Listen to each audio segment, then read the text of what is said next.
Bonjour, je m'appelle Pierre Hillier, je travaille à l'INRIA et à l'Université de Rennes, et donc je vais introduire notre prochain présentateur, Patrick Pérez, le temps qu'il s'installe et qu'il connecte tout ça. Alors je vais vous faire un panégyrique assez court de la vie de Patrick, mais Patrick a un cursus à la fois académique et industriel, donc avec une thèse à l'INRIA et beaucoup d'années de recherche à l'INRIA, surtout sur le terme de la vision par ordinateur. En fait, pour ceux qui savent, d'ailleurs, toute la communauté de vision par ordinateur a basculé vers l'intelligence artificielle, mais c'était finalement un pivot assez naturel, puisqu'on faisait déjà de l'apprentissage statistique, ce qui était déjà les prémices de l'IA. Et c'est bon? Non, ouais. Et Patrick a également un passé industriel avec beaucoup d'années, 4 années à Microsoft à Cambridge, des années à Technicolor où on a eu la chance de travailler ensemble pendant presque 10 ans, un petit peu moins de 10 ans, et un passage court à Valeo où il était directeur scientifique de Valeo.ai. 6 ans. Oui, c'est pas si court que ça, 6 ans. Désolé, j'ai un petit peu les dates se perdent un peu dans la mémoire.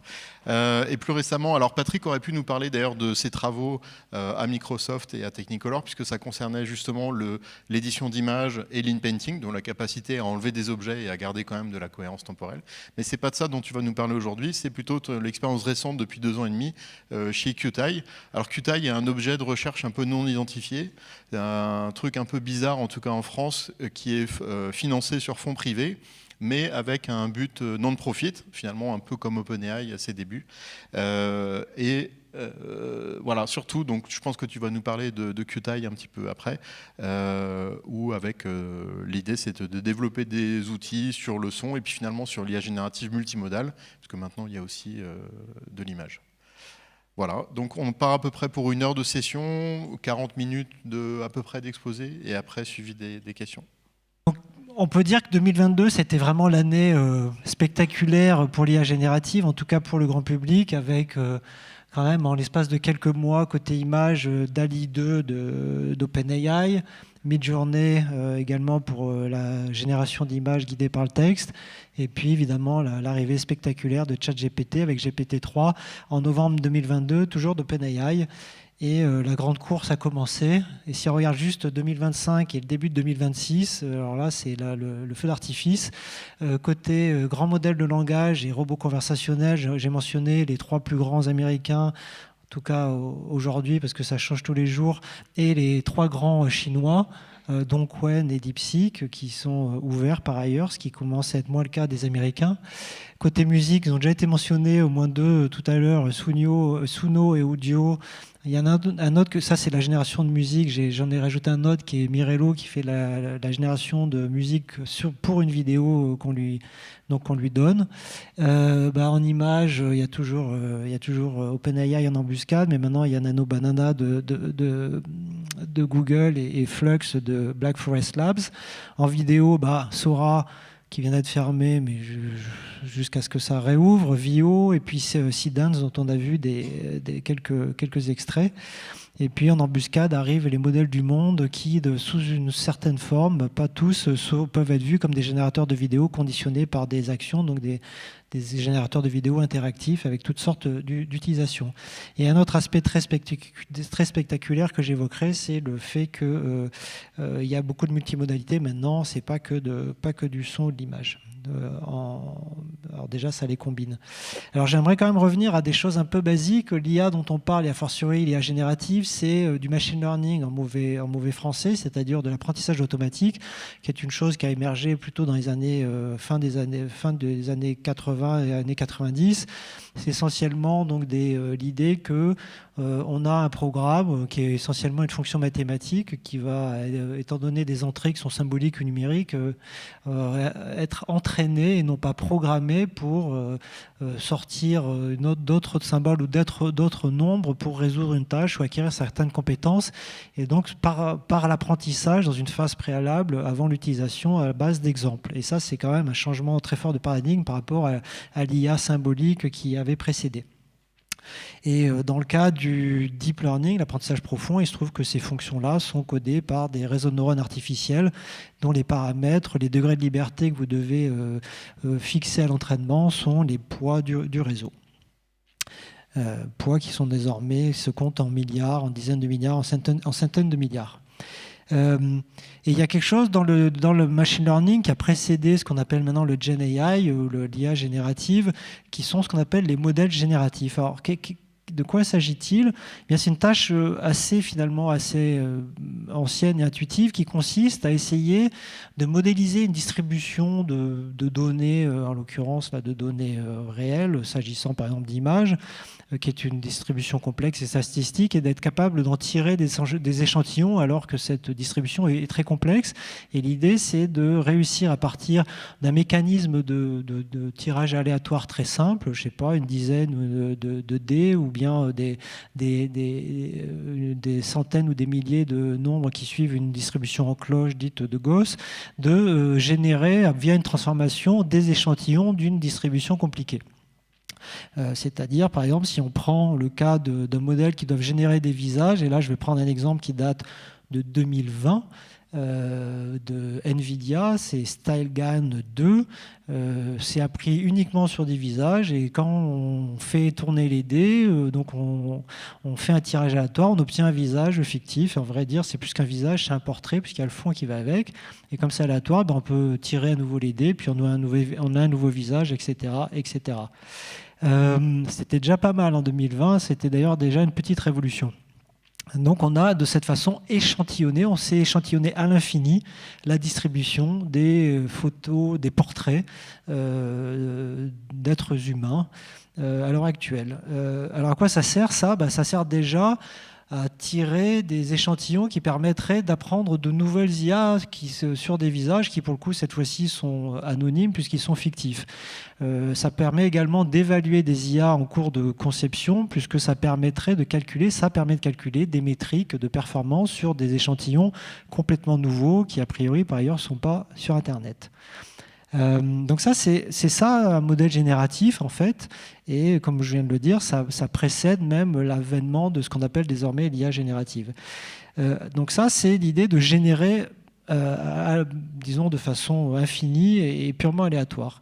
Ce qui évidemment devient intéressant dans plein d'autres contextes, dont celui qui nous occupe aujourd'hui, c'est un deuxième but assez différent, c'est de contrôler des échantillons particuliers en contrôlant ce qu'on veut. Donc le cas typique, c'est de rajouter un prompt. Alors ça, c'est un exemple que j'ai fait à l'époque où j'étais à Valeo. Donc cet exemple date d'il y a 2 ans et demi. Et vous allez voir, les images d'ailleurs ont pas mal évolué désormais. Donc l'idée, c'était là de montrer à mon management qu'est-ce que ça voulait dire si le prompt, c'est montre-moi un robot taxi de Valeo. C'est ce qu'on faisait, des robots taxis, ce qu'ils font toujours, sur le rond-point de l'Étoile. Et puis, je sais plus avec quel, je pense que je l'ai fait avec Midjourney en l'occurrence. Et ça m'a donné ce premier exemple, et là il y a à peu près tout, vaguement la couleur du logo de Valeo, avec une espèce de Google Car avec un truc sur la tête, et puis on voit l'Arc de Triomphe dans le fond, et puis on peut recommencer puisque c'est aléatoire, donc on en obtient une autre, et puis la troisième était marrante parce qu'en fait c'était les taxis verts derrière la voiture principale qui avait la couleur de Valeo, donc une compréhension assez approximative du prompt. Mais l'idée y est, c'est-à-dire on a une description textuelle de ce qu'on veut, donc un prompt textuel, et puis de l'aléa qui permet de générer, une fois de plus, à l'infini des exemples.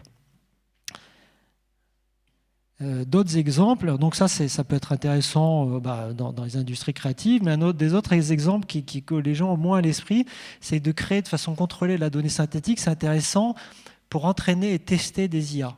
Une fois de plus, là c'est l'exemple fictif néanmoins, enfin le résultat est réel, mais ça n'a pas été utilisé dans ce que je vais dire, mais c'est pour illustrer le fait qu'on peut modifier des images. Là, le contrôle de l'IA générative se fait avec l'aléa toujours, mais avec un prompt et une image d'entrée.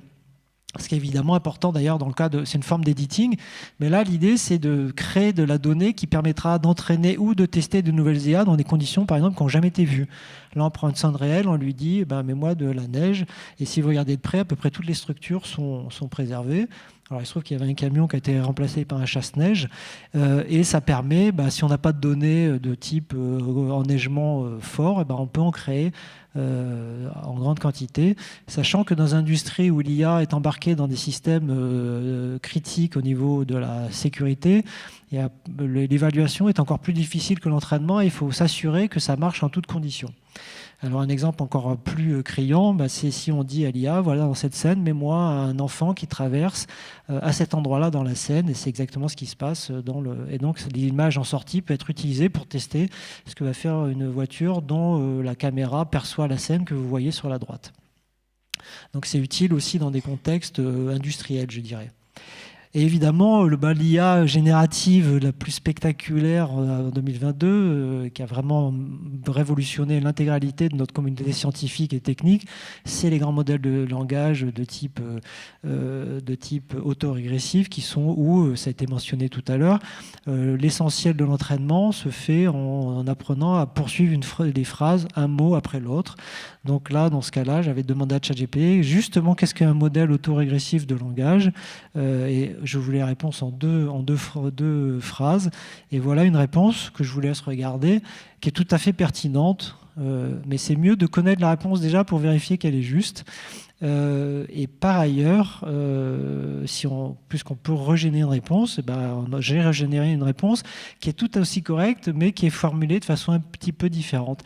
Mais quand on y réfléchit, c'est pas surprenant. Si on commence à générer, si vous réfléchissez à la forêt combinatoire des phrases et des poursuites possibles, tout en étant plausible d'une phrase, et en l'occurrence, ça poursuit le prompt qui est une question. En fait, comme quand on parle nous à l'écrit et a fortiori à l'oral, en fait, les combinaisons sont infinies et il y en a parmi celles-ci tout un tas qui sont tout à fait raisonnables, utiles et intéressantes, et puis il y en a d'autres qui le sont moins.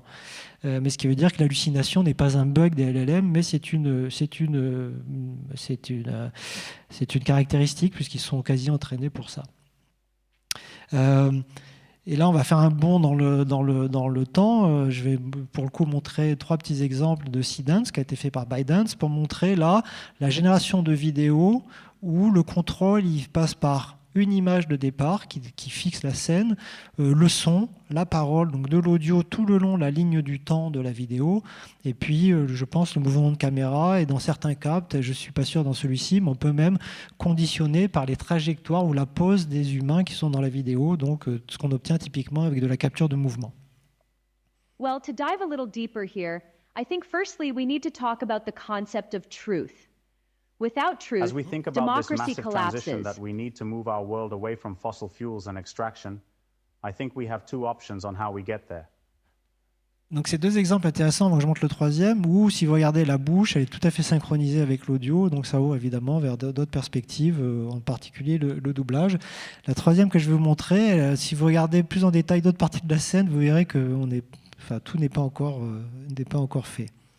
Tell me the weight of all these years that smooth green band has seen. Bon, vous avez dû remarquer qu'au niveau de la guitare, c'est pas tout à fait ça.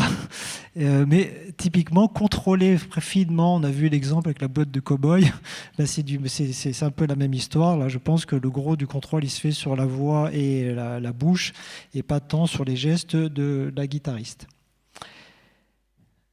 Justement, un autre exemple, l'utilisation toujours de Seedance pour le doublage. Donc, vous allez voir une petite vidéo originale et puis vous verrez la version en espagnol également. Et ça donne une idée désormais de la puissance de ces outils pour la régionalisation de contenu. Alors, peut-être pas encore dans le cinéma, mais de façon claire pour les contenus corporate et puis la publicité et le jeu. So you probably know where I'm going with this. Smartphone innovation has now slowed, and most of us just want a reliable, secure. Alors le son, ça résonne pas mal là, donc vous avez peut-être, j'espère, entendu que c'était de l'anglais, donc c'était la version originale, et puis on va voir ce que ça donne. Probablemente ya sabes a dónde quiero llegar con esto. La innovación en los teléfonos inteligentes se ha desacelerado, y la mayoría de nosotros solo queremos un teléfono. Donc c'est quand même pas mal. Alors ce que je voudrais faire maintenant, c'est juste dire quelques mots sur des ingrédients principaux qui sont à peu près utilisés par toutes ces IA. Il y en a un premier, c'est la donnée, évidemment, à grande échelle. Je vais y revenir. Il y a un concept un peu technique dont je voudrais quand même parler. Il est important, c'est ce qu'on appelle la représentation ou l'espace latent. Donc il y a une transformation de la donnée qui permet ensuite de faire ce que vous venez de voir. Et puis après, il y a la façon dont on génère le contenu. Et là, il y a deux grandes classes de façons de faire. Et ensuite, il y a deux autres ingrédients dont je ne vais pas plus donner de détails, mais que j'évoque ici. Donc, il y a le conditionnement, c'est-à-dire la façon de contrôler la génération. Conditionnement, c'est le mot technique en probabilité. Et la façon de le faire, c'est de prendre l'information, typiquement le son qui va diriger, la piste audio qui va diriger le visage qui parle, ou bien l'image initiale, ou bien la description textuelle. Toutes ces choses-là, en fait, sont représentées justement via un espace de représentation ou une transformation qui est apprise, et ça va donner une liste de symboles ou de nombres qui peut être ensuite, qui va modifier le générateur, soit en étant au début, soit en allant modifier les couches, parce que c'est un réseau de neurones, les couches du générateur, et c'est par ces mécanismes-là, donc il y en a différents, qu'on va pouvoir contrôler plus ou moins fidèlement la génération. Et puis évidemment, il y a l'entraînement. Et puis alors là, c'est vraiment de l'artisanat, c'est de l'empirisme de très haut niveau. Et par ailleurs, certains de ces modèles étant très très chers à entraîner, on n'a pas beaucoup de temps et de débattement pour essayer différentes choses. Donc il y a vraiment un savoir-faire très profond. Et c'est souvent en couches multiples, par des étapes multiples qu'on arrive au résultat. Et je montrerai un exemple avec l'audio. Donc là, la donnée, alors ce qu'on sait le plus quand même, en tout cas dans le grand public, c'est que ça prend énormément de données d'entraînement. Ça, c'est la phase en fait de pré-entraînement, l'entraînement initial, qui effectivement est en fait fait sur des données prises sur Internet le plus souvent. Typiquement pour les modèles de langage, c'est des dizaines de milliers de milliards de mots, donc des dizaines de billions de mots, billions en français et trillion en anglais. Pour les images, c'est des milliards d'images, et pour les vidéos, l'audio, c'est des millions d'heures. Par ailleurs, contrairement à ce qu'on pense ou ce qu'on dit parfois dans les médias, tout n'est pas utilisé. En fait, on récupère à très très grande échelle sur Internet, et après, il y a un filtrage assez sévère. Dans certains cas, on peut se retrouver qu'avec 10% du volume initial. On peut passer de 10 milliards d'images à 1 milliard, par exemple. Et ensuite, il y a d'autres phases de poursuite d'entraînement jusqu'à des choses assez fines qui nécessitent ou nécessitaient jusqu'à encore récemment beaucoup de supervision humaine, par exemple pour dire quelle était la qualité de la réponse, ou est-ce qu'elle est conforme aux préférences des utilisateurs ou des concepteurs, ce qui ne sont pas toujours la même chose. Et ça, c'est de plus en plus automatisé en utilisant des IA préexistantes qui font le job, ce qui permet d'aller beaucoup plus vite, et également peut-être de ne plus solliciter dans des jobs mal payés des gens qui jusqu'à présent le faisaient. Et ça, c'est vraiment très important. Donc l'automatisation de la chaîne complète, y compris en générant de la donnée synthétique et en générant de l'annotation synthétique. Alors, l'histoire de représentation apprise. Je prends l'exemple là. Alors c'est un petit peu abstrait, mais je pense que c'est important de comprendre cette affaire-là. La plupart des IA génératives à l'heure actuelle fonctionnent en passant par un autre espace que celui de vos données cibles. Là, je prends l'exemple d'image. Une image, c'est un tableau d'1 million de pixels. Chaque pixel, 3 canaux rouge, vert, bleu. Et en général, on commence par apprendre une paire de réseaux de neurones. Il y en a un qui va transformer de façon assez substantielle cette image pour la représenter par une liste de nombres. En tout cas, on va la mettre dans ce qu'on appelle nous un espace latent, qui peut avoir une topologie ou une géométrie assez compliquée, là que j'ai représenté par spatatoïde. Et c'est dans ce nouvel espace que va se faire la génération en fait. Parce qu'il est mieux foutu pour ça, il est conçu pour ça. Et puis une fois qu'on aura fait la génération, il faudra ressortir de cette représentation latente pour revenir là dans l'espace des pixels. Donc il y a un deuxième réseau de neurones qui est le décodeur et qui nous ramène dans les pixels. Et la façon dont ce machin est entraîné, typiquement, c'est pour essayer de reconstruire des images en entrée. Là, j'ai fait ça hier soir, c'est les mêmes images en entrée en sortie. Mais l'idée, c'est qu'on sache, en passant par cette représentation intermédiaire, on sache y revenir quasi à l'image de départ, y compris quand l'image de départ, elle est soit trouée, c'est une des façons de faire, on lui enlève des bouts et qu'il faut aussi prédire, soit on va la bruiter, la dégrader, la transformer, etc. Il y a plein d'outils que les gens dans la salle qui font du machine learning connaissent pour régulariser, stabiliser. Mais l'idée, elle est là. Et peut-être une chose que je peux rajouter sur ici, c'est que La représentation en question, il y en a de deux types. Dans le cas des images en particulier ou des vidéos, soit elle continue à avoir un peu la structure spatiale d'une image, donc c'est le petit tableau avec des couleurs aléatoires. Ça représente l'idée que vous partez d'une image je ne sais pas, d'un million de pixels et vous retrouvez avec un tableau avec 256 soit 256 nombres, mais chaque nombre a quand même une position qui correspond à un bout de l'image. Donc ça reste spatialisé. Il y a d'autres formes de représentation qui, elles, sont complètement abstraites et distribuées. C'est juste une liste de nombres et on ne peut pas dire pour chaque nombre à quel endroit dans l'image ils correspondent. Donc il y a deux écoles. Mais dans les deux cas, c'est quelque chose qui a quand même pas mal mélangé les pixels de départ.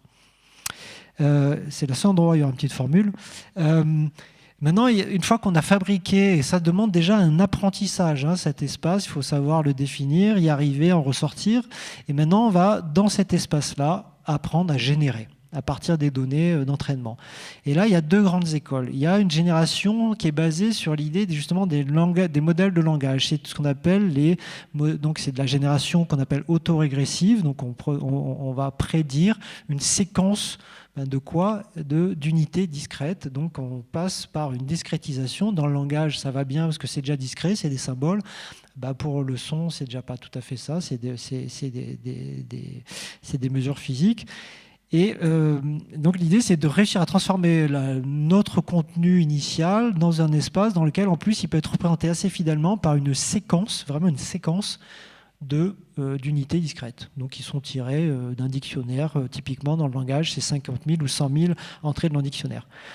Et pour apprendre ça, en fait, d'un point de vue juste probabiliste, la tâche qu'on va donner à notre réseau de neurones, qui est désormais ce qu'on appelle un transformer, c'est de pouvoir, étant donné la séquence de ces tokens, maintenant tout le monde connaît le mot token, mais y compris dans le grand public, étant donné la séquence jusqu'à l'instant t-1, quelle est la probabilité sur tous les autres tokens possibles? Si vous en avez 50 000 dans votre dictionnaire, il y a 50 000 nombres qui somment à 1, parce que c'est des probabilités.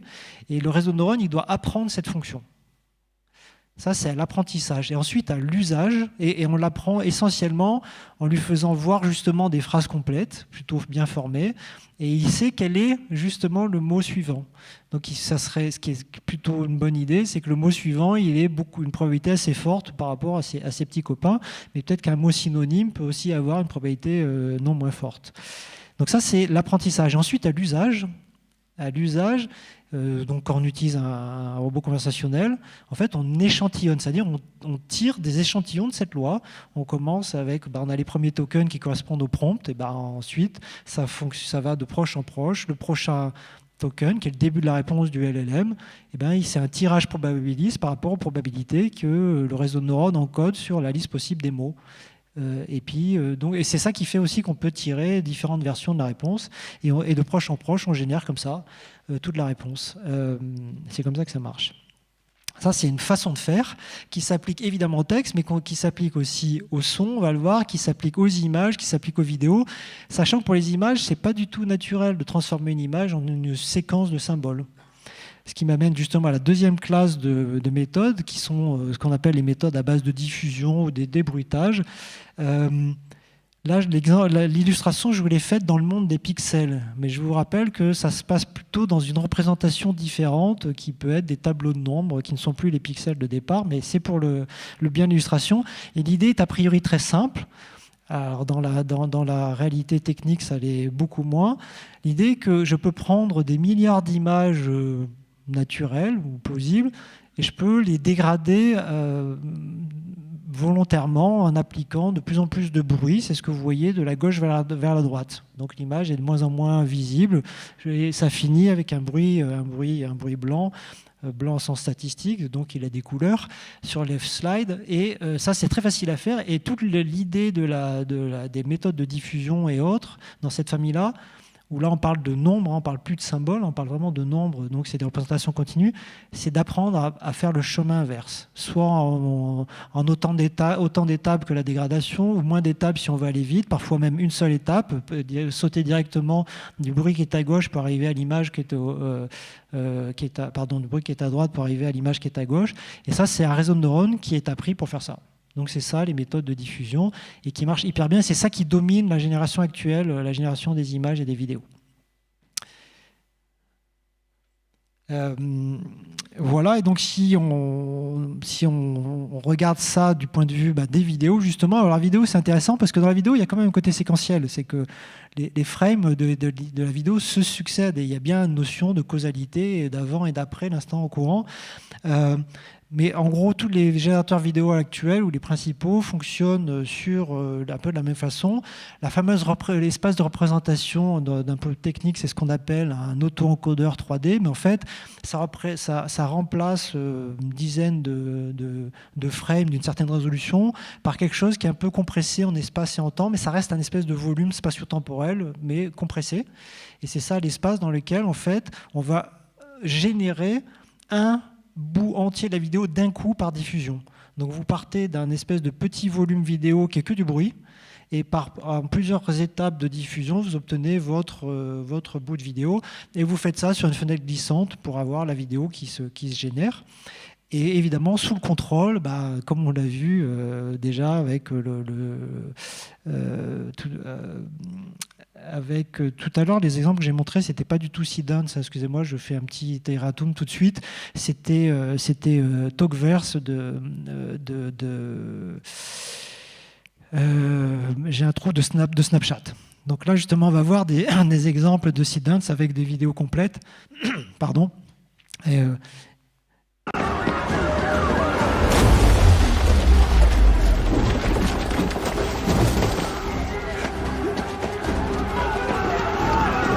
Et ce qui est assez dingue, c'est que si vous regardez de près, il y a même la plausibilité physique, les oranges qui tombent. J'ai essayé de regarder en détail s'il n'y en a pas qui apparaissent, qui disparaissent. En fait, c'est quand même assez bluffant. Et tout ça étant contrôlé par l'audio, j'imagine, dans ce cas-là, et puis une description initiale, et puis de la scène complète. Puis un autre exemple, où je pense qu'il y a plus d'artefacts d'ailleurs. Si elle va bien partir.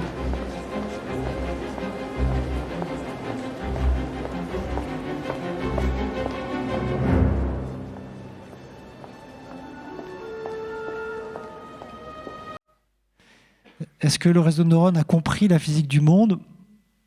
Sans doute pas, mais en tout cas, il sait produire ce genre de choses et c'est tout à fait extraordinaire. À combien de temps je suis? Qu'est-ce que quelqu'un... J'ai pas mis mon chronomètre. Est-ce que... Combien? Il me reste 10 minutes de présentation, c'est ça? Non, c'est pas ça? On n'avait pas dit... C'est toi qui as débordé. Hein.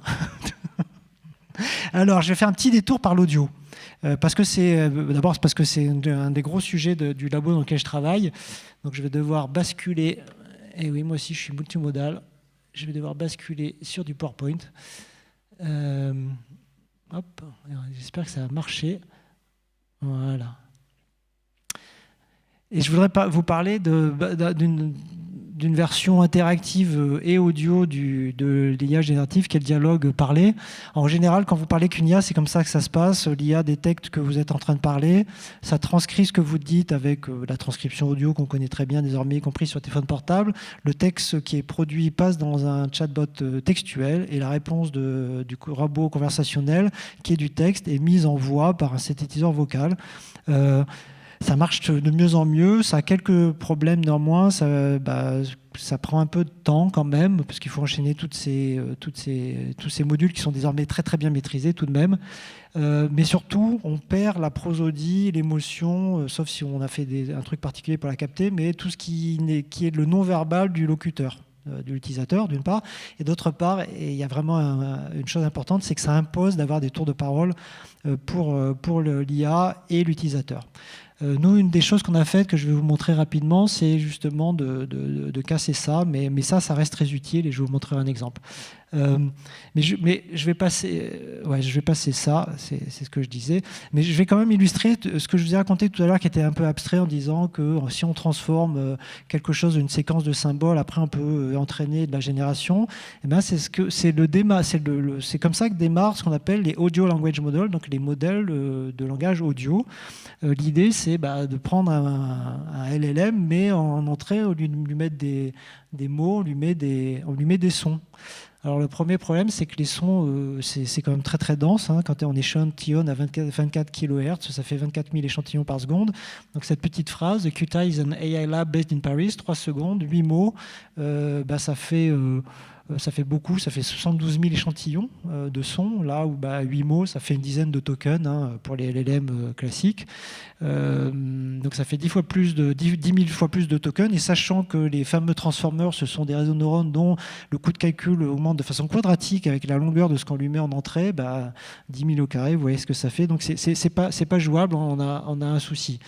Et justement, l'idée, c'est, comme je le disais tout à l'heure de façon un peu abstraite, c'est de remplacer, ou en tout cas de transformer votre son en une séquence de symboles discrets à une fréquence beaucoup plus faible, donc des tokens, ce qu'on appelle la tokenisation, qui compresse et aussi discrétise, et qui soit, donc c'est comme des pseudomots, si vous voulez, qui soient une fréquence suffisamment faible pour que ça ne soit pas un goulot d'étranglement pour le modèle, et ça peut ensuite être entraîné comme pour un LLM en prédisant le token d'après sur des millions d'heures d'audio. Alors je vais passer ça justement pour regarder un peu de temps pour les questions. Je vais plutôt aller sur ce petit dessin. Donc maintenant on se retrouve, par des techniques de quantification, on se retrouve avec toutes les 80 millisecondes, on se retrouve non pas avec un token mais une pile de tokens. Pour l'anecdote, donc l'idée c'est que le premier, lui, on prend plutôt la sémantique, et ensuite les couches du dessus c'est de l'acoustique, et on veut à chaque instant ce gros réseau de neurones est entraîné à prédire la pile d'après. Alors, comment? Hop, voilà, c'est comme ça que ça marche, etc. On continue. Et ça, on peut l'entraîner, comme je l'ai dit, sur des millions d'heures d'anglais. Et puis, on peut déjà l'utiliser pour continuer du speech. Qui va être l'émergence de l'intelligence. Alors, ce que je vais vous jouer là, c'est des vrais mots qu'a dit un de nos 3 mécènes, Xavier Niel, un jour sur France Inter. Et après, je laisserai l'IA continuer. Qui va être l'émergence de l'intelligence artificielle partout dans nos vies. C'est-à-dire que tout ce que l'on fait, tout ce que l'on utilise va être basé sur des algorithmes. Ça, il l'a dit. Ok, donc on recommence, ça va reprendre le prompt et puis ça va continuer. Qui va être l'émergence de l'intelligence artificielle partout dans nos vies. C'est-à-dire que tout ce que l'on fait, tout ce que l'on utilise va être basé sur des algorithmes. C'est-à-dire que c'est pas simplement le langage qui va amener de la puissance au calculateur, c'est aussi tous nos algorithmes, tout ce qui va être calculé automatiquement et qui va nous permettre de répondre à être beaucoup plus Vous avez vu à la fin, ça a moins de sens quand même, hein. Mais le timbre de voix, la façon de parler et les phrases ont quand même clairement tiennent compte du contexte, ont du sens. Donc je fais un bon technique rapide pour passer de ce que vous venez d'entendre à ce qu'on a fait nous, qui s'appelle Moshi, qui est un robot conversationnel vocal, ce qu'on appelle donc en full duplex, où il n'y a pas de tour de parole imposé, parce qu'en fait on travaille au niveau de l'audio directement, il n'y a pas de passage imposé par une transcription puis une synthèse. Donc voilà l'architecture à très haut niveau. En bleu vous avez le flux audio dédié à l'utilisateur, qui lui là l'IA n'a pas à générer puisque c'est tout le temps fourni par l'utilisateur. Le flux vert, c'est justement celui qui est généré par l'IA, donc c'est la voix et la parole de l'IA. Et accessoirement vous avez un autre flux en gris qui est un flux lui textuel qui est lié à ce que dit l'IA et qui est une forme de version écrite de ce que dit l'IA, les deux étant générés simultanément et non pas en séquence. Et cette architecture nous permet effectivement d'avoir un robot conversationnel où il n'y a pas de tour de parole imposé, c'est-à-dire que le modèle à tout instant écoute, réfléchit avec toutes les guillemets qui vont bien et parle. Il n'y a pas de temps distinct de ceci. Et avec une latence qui est en dessous des 200 millisecondes. Alors, je vais passer ça et vous dire un mot sur les données d'entraînement. Pré-entraînement, des millions d'heures d'audio. Il a fallu entraîner la représentation, l'espèce de tokenizer, donc cette espèce de codec audio qui est crucial. Puis faire de ce que je vous ai montré précédemment, de faire un modèle de langage audio. Et puis il a fallu arriver dans la phase où l'IA est entraînée pour avoir 2 flux, un utilisateur et un qui lui est dédié. Et pour ça, il vous fait des données de 2 personnes qui parlent et on sait qui est qui, et c'est sur des pistes différentes. Et bien ça ne traîne pas sur Internet en grande quantité. Mais on avait néanmoins trouvé à l'époque une base de données américaine fin des années 90 de gens enregistrés au téléphone. Et rien qu'en utilisant cette base-là pour finir l'apprentissage de notre modèle de dialogue, on s'est retrouvé, c'était assez réjouissant, avec une IA qui parlait comme un Américain des années 2000 au téléphone. Et je vais vous donner un tout petit extrait. I'm calling from South Arizona. Oh, brilliant. So you're American? Yes. So you know about the US, right? Sorry? So you know about the US. Yes. Okay, so who's the president right now? The President Bush. Oh, okay. Et ça continue, après il parle de son PC Dell avec son plugin modem et son téléphone Motorola, c'est assez rafraîchissant, y compris d'un point de vue politique. Alors après, on est allé sur des données plus récentes et mieux contrôlées. Et c'est justement là, il y a beaucoup de choses sur le slide, peu importe, où on a commencé à créer nous-mêmes de la donnée. On a fait enregistrer 200 heures dans des studios avec des gens qui avaient des dialogues scriptés à enregistrer chacun avec son micro. Et ça nous a permis non pas de finir l'apprentissage, mais d'entraîner un générateur qui nous a permis de générer 200 000 discussions complètement factices et synthétiques qui nous ont permis, elles, de faire l'apprentissage final. Et je vais vous montrer un exemple, c'était sur scène, quand on a lancé ça en juillet 2024, un exemple de Mushi. I'm going to climb Mount Everest next month, and I wanted... That's incredible. What kind of gear do you need to bring? Well, that's what I wanted to talk about, actually. What do you think I need? Well, you'll definitely need some climbing gear. You'll need climbing shoes, a harness, a belay plate, and a rope. Okay, I think I have all the gear that I need, so can you tell me a bit about how to prepare myself? Sure. First, make sure your body is in shape, because you'll be climbing for a long time. Yeah, that's true. What else? Also, make sure you have the right shoes. Yeah. You don't want to be hiking in sandals. Rien n'était prévu, c'est un peu stressant. Et par ailleurs, vous avez vu, j'espère, que plusieurs fois, le modèle, alors on l'avait réglé de façon un peu agressive, qui n'attend pas la fin de la parole et qui le fait de façon pertinente, ce que les humains savent faire jusqu'à un certain point, ce qui est parfois un peu vexant ou irritant. Mais c'était le point. Je vais sauter très très loin dans ma presse, hop, et... les mêmes techniques servent à faire aussi de la traduction simultanée, etc. Vous pourrez découvrir ça sur notre blog. Mais je voulais revenir à cette architecture cascadée dont j'ai parlé juste avant.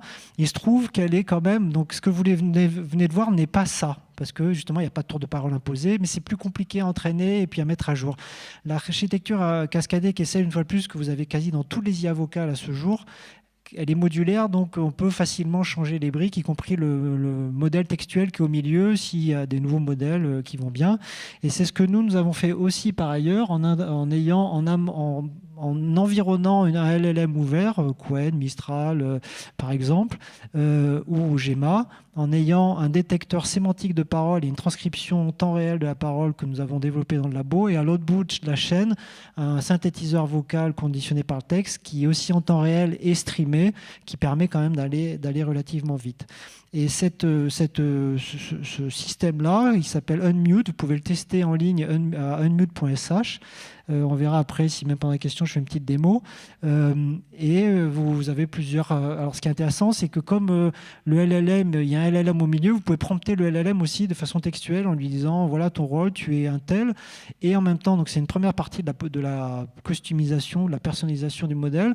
Donc, on a mis déjà plusieurs personnages. Et vous pouvez également, puisque c'est nous qui faisons la synthèse vocale, cloner une voix avec 10 secondes d'échantillon, et vous pouvez même essayer avec votre propre voix. Donc vous verrez, il y a différents exemples, dont certains qui sont assez rigolos.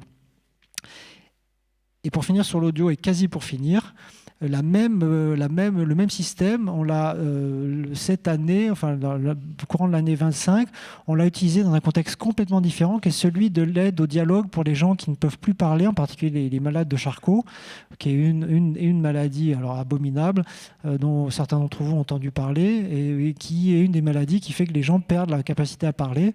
Et on a travaillé avec Olivier Goua, qui est quelqu'un qui a cette maladie depuis 4 ans et qui est un formidable entrepreneur et qui se bat désormais uniquement pour sensibiliser, lever des fonds, etc. Et on a développé un prototype. Et je vais vous jouer un petit film, vous allez comprendre. Sur une vie, le risque de développer la maladie de Charcot est de 1 sur 300. Aujourd'hui, elle touche 450 000 personnes dans le monde. Toujours incurable à ce jour, cette maladie neurodégénérative prive progressivement les malades de leurs jambes, de leurs mains, de leurs bras, mais aussi de leur capacité à parler. Qtile présente Invincible Voice. Une technologie expérimentale qui redonne la capacité de dialoguer à tous les malades qui l'ont perdu. Salut Olivier, tu vas bien? Salut Gabriel, en pleine forme. Et toi? Hâte d'essayer la nouvelle version. En fournissant à QTI quelques extraits d'un ancien podcast, Olivier a pu synthétiser sa voix originale, celle d'avant la maladie. Une étape simple, mais essentielle. Être capable de communiquer, c'était déjà génial. Le faire avec ma propre voix, c'était incroyable. La pièce manquante, c'était l'échange, le vrai dialogue. Il existe déjà des intelligences artificielles de synthèse vocale, mais celles-ci se contentent de transformer du texte en son. Ce que l'on a fait ici, avec Invincible Voice, c'est un outil capable de comprendre le contexte global de la discussion, de proposer des réponses basées sur ce qu'a dit l'interlocuteur, et cela permet aux malades de rebondir en temps réel pour fluidifier l'échange. En fournissant un certain nombre d'informations personnelles et contextuelles sur Olivier, Invincible Voice passe à la vitesse supérieure, en donnant des détails sur sa personnalité, sa tonalité, ses relations, l'historique de ses anciennes conversations et le contexte du moment. Olivier peut à nouveau parler, pas juste écrire mot après mot. C'est fou le temps que je vais gagner. Je n'aurai plus à pré-rédiger toutes mes interviews. Invincible Voice redonne aux malades bien plus que leur voix. C'est leur capacité à réagir, à plaisanter, à répondre avec fluidité qui renaît. On a eu de la chance avec toi, parce que tu avais fait pas mal d'interviews avant ta maladie. Donc au final, on a pu récupérer une trace claire de ta voix. Oui, c'est vrai, j'ai eu beaucoup de chance pour ça. On garde souvent des milliers de photos pour se souvenir de nos visages, mais notre voix, on n'y pense pas forcément. Et dans ce cas-là, ça peut être vraiment dommage. Surtout quand on sait qu'il faut que 10 secondes de voix pour la reproduire. Que vous soyez malade, proche aidant ou professionnel de santé, il est essentiel d'enregistrer la voix des personnes touchées le plus tôt possible, car on ne peut pas prédire à quelle vitesse elle disparaîtra. Comme moi, prenez 10 secondes pour créer votre héritage vocal sur invinciblevoice.com. Mais je vous propose de finir avec ça. Finalement, c'est pas plus mal. Comme ça, il y a du temps pour les questions. Merci à tous.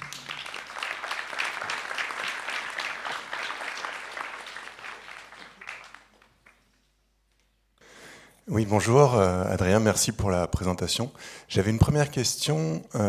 Qu'est-ce qui vous a fait partir sur de l'autorégression pour votre recherche et pas forcément de la diffusion? Vous parlez d'un contenu extrêmement riche en entrée et du coup l'audio est un peu entre l'image et le texte. Quel a fait votre choix? Alors, hyper bonne question parce qu'en fait, on a fait les deux. En tout cas, pour la synthèse vocale, on a fait les deux. Là, pour les systèmes de dialogue audio, le côté séquentiel, temps réel et streamé de la chose rend très difficile l'usage à l'heure actuelle des techniques de diffusion. Alors je vais moduler ça un tout petit peu, mais en tout cas c'était donc assez naturel. Et par ailleurs, le fait quand même que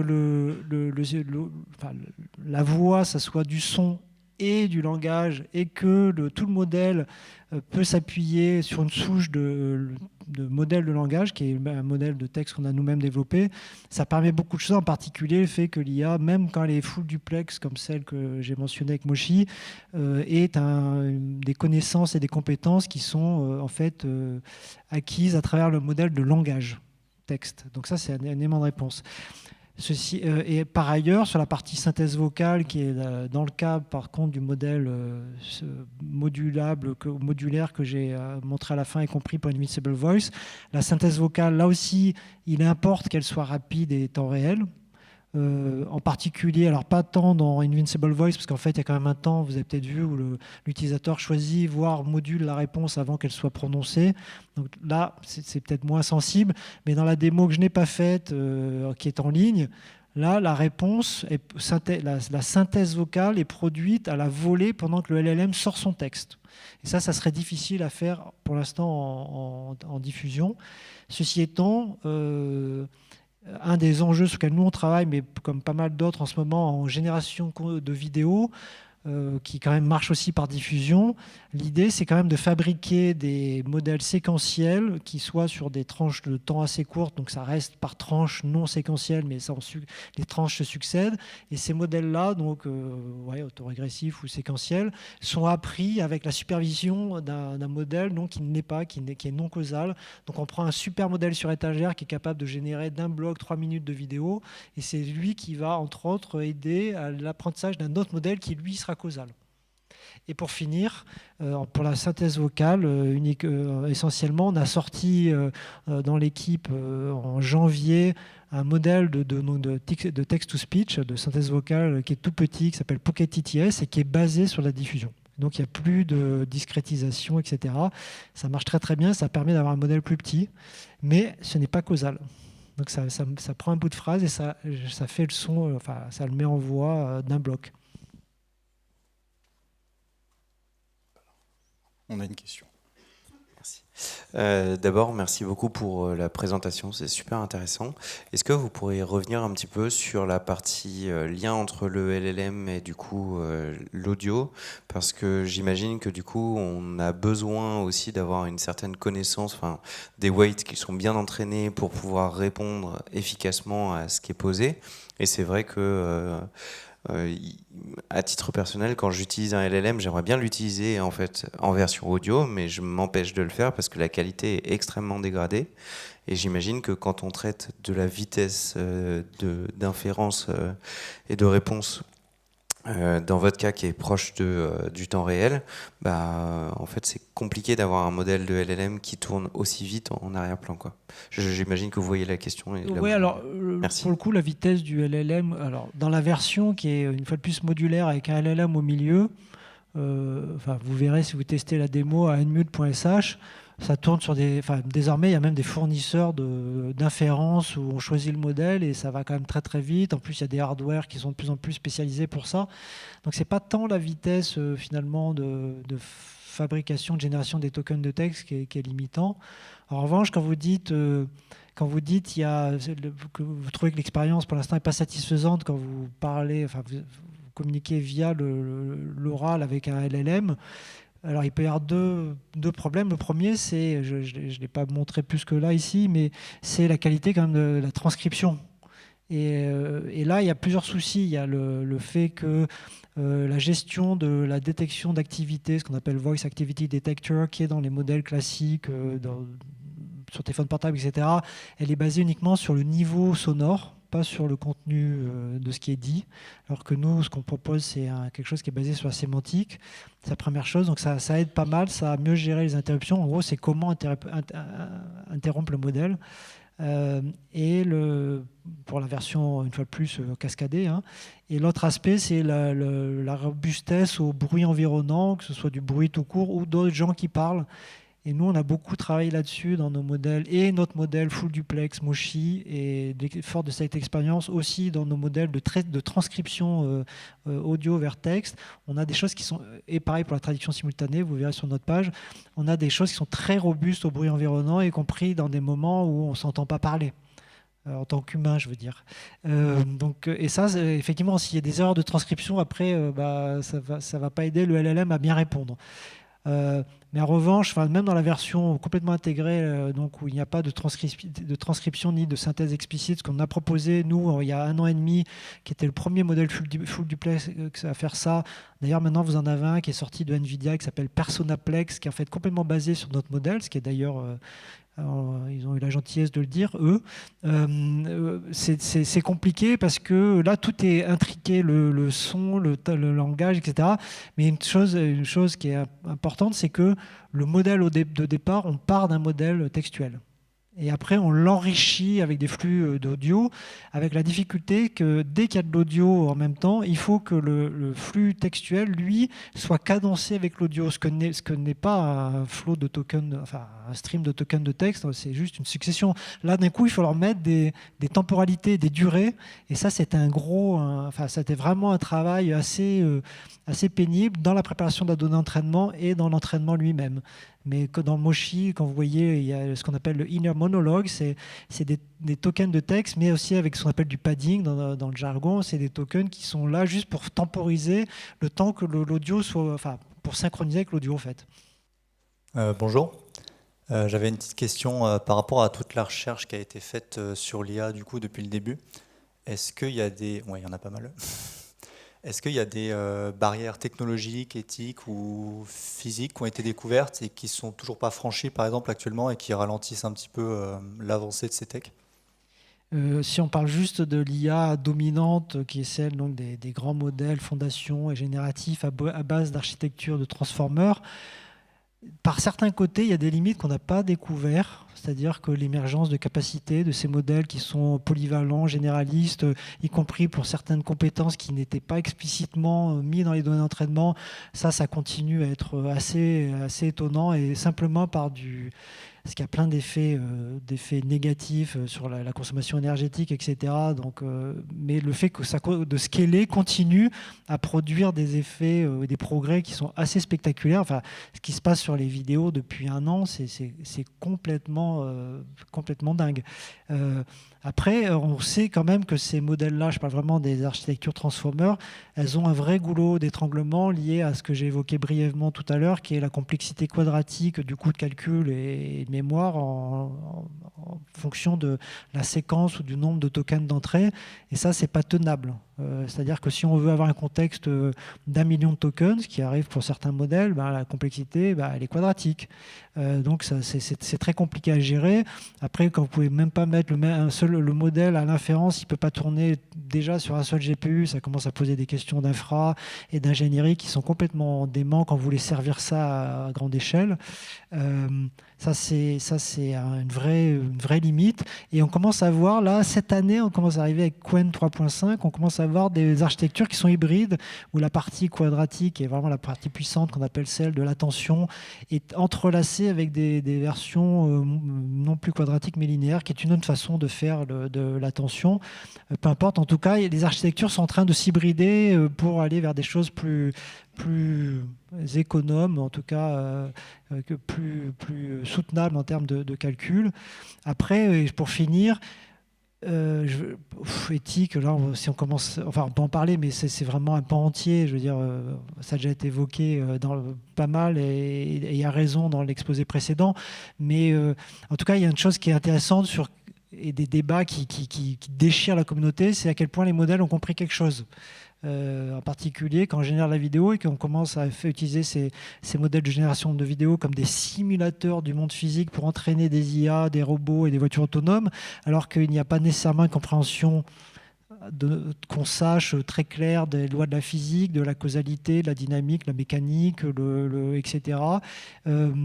Et ça, c'est un débat, et certaines personnes donc militent très fort maintenant pour apprendre. Alors il y a ceux qui disent on apprend juste avec les données, ceux qui disent on a quand même une bonne connaissance de la physique du monde, pourquoi s'en priver, qui est d'ailleurs mobilisé depuis jusqu'à récemment dans les simulateurs physiques pour faire les films d'animation. Donc on ne sait pas, en gros, si ces modèles peuvent tout apprendre tout le temps, sans jamais qu'on on injecte de la connaissance que nous, humains, on a mis beaucoup de temps à construire, à simplifier, à mettre en équation. Mais c'est assez passionnant. Deux petites questions on a encore quelques minutes. Sur l'usage, en fait, par exemple, dans les démos que tu proposes en ligne, si on veut cloner nos voix, qu'est-ce qui se passe d'un point de vue technique et légal, côté RGPD, côté données biométriques? Et une deuxième question sur l'usage, tu parlais du fait que c'était temps réel, que ça gérait entre autres les interruptions. On a cru comprendre nous-mêmes, on sait quand on met en scène des choses qu'il y a des aspects culturels aux choses, entre autres dans les dialogues. Par exemple, au Japon, il est interdit de se couper la parole. Il faut même montrer qu'on prend le temps de réfléchir, donc mettre un temps de pause. Sinon, c'est pour ça que c'est difficile d'avoir des dialogues entre latin et japonais, par exemple. Parce que les uns vont couper la parole pour dire qu'ils veulent parler, les autres attendent qu'il y ait un blanc. Comment c'est géré de votre côté? Donc voilà, c'est deux petites questions. Là, ça a été géré finalement c'est la donnée d'entraînement qui va dicter ça. Et effectivement, comme c'est nous qui avons scripté et fait enregistrer un certain type de dialogue, en exagérant d'ailleurs les interruptions, et puis aussi en demandant, c'est pas qu'une histoire d'interruption, c'est aussi ce qu'on appelle le back-channeling, qui n'est pas une vraie interruption, qui est un petit mot, ou même parfois une onomatopée, ou un son qu'émet le locuteur, et qui permet de dire quand même qu'il est toujours dans la conversation. Et ça, on le fait énormément, quand on commence à y faire attention d'ailleurs, c'est assez étonnant. Donc ça n'a pas été, comment dirais-je, ça a été, une fois de plus, ça fait partie de l'artisanat. de ces choses-là, c'est-à-dire c'est ce que nous on a mis dans les données d'entraînement quand on les a fabriquées ou ce qui existait dans les données d'entraînement quand on les a récupérées sur Internet. Même le pré-entraînement, il est entraîné sur des millions d'heures de podcasts. C'est des podcasts en anglais. Donc il y a un biais culturel là. Mais ce que je dis là, on le dit déjà et c'est normal sur les LLM eux-mêmes. Voilà, la culture et les valeurs, etc. C'est quand même ça vient en partie de ce qu'il y a dans les données de pré-entraînement, donc et la partie qui est faite de la façon la plus automatique possible, à la plus grande échelle possible. Après, il y a quand même des phases de raffinement et d'alignement, mais donc c'est un peu ça. Donc c'est moyennement satisfaisant comme réponse, mais c'est de l'empirisme et de l'artisanat. Il faudra que chaque culture en fait prenne en main, entraîne ses propres modèles. Et côté RGPD, quand oui, et donc sur la démo, donc c'est une démo en ligne où quand les gens mettent 10 secondes, donc les 10 secondes, nous on les garde pas. En fait, on extrait ce qu'on appelle un embedding, qui est une liste de nombres qui permet de conditionner ensuite le générateur. Le générateur, et puis cette chose-là, après, quand la session est fermée, on les garde pas. C'est un proto de recherche, c'est vrai qu'on ça laisse quand même. Alors il y a des conditions d'utilisation avec les gens regardent ou pas, mais je pense que ça permet plus de pas de désinvolture, mais de moins de soucis de ce type-là, et on garde pas. La question, on vient de l'avoir de façon plus sensible sur le proto Invincible Voice on a décidé, nous on l'a open sourcé dans un premier temps et puis on a eu tellement de demandes pour que d'autres s'en saisissent et fassent des vrais outils, des vrais dispositifs médicaux avec ça. Et pour quand même, il y avait tellement de demandes, des gens qui disaient on veut déjà l'utiliser. En fait, on l'a mis en ligne. Donc on peut aller sur invincible-voice@qti.org. .qti.org et les gens peuvent dire c'est qu'un proto, mais ça veut dire que des malades sont déjà en train de l'utiliser ou des proches sont en train de proposer ou des soignants à des malades d'utiliser, et on commence à avoir des questions de ce type-là. Qu'est-ce qui se passe avec la donnée? Parce que là, les discussions, elles sont dans la session de la personne. Parce que ça fait partie aussi, d'ailleurs, de garder la discussion, en tout cas la version écrite. La trace écrite, ça fait partie du contexte pour la suite, mais comme dans un chatbot, en fait. Et c'est vrai que nous, on n'a pas très envie d'aller là-dedans non plus parce que c'est tellement pas notre métier, mais la question se pose. Là, en plus, on parle de gens donc, qui sont malades, donc il y a un côté encore plus sensible. Donc voilà, c'est des questions brûlantes. Merci, on peut conclure avec ça. Merci beaucoup. Tu veux dire un dernier mot peut-être? Non, il y avait des mains qui se levaient, mais ça va, on en parlera à la pause. Vous pouvez, voilà. Patrick est là, merci beaucoup.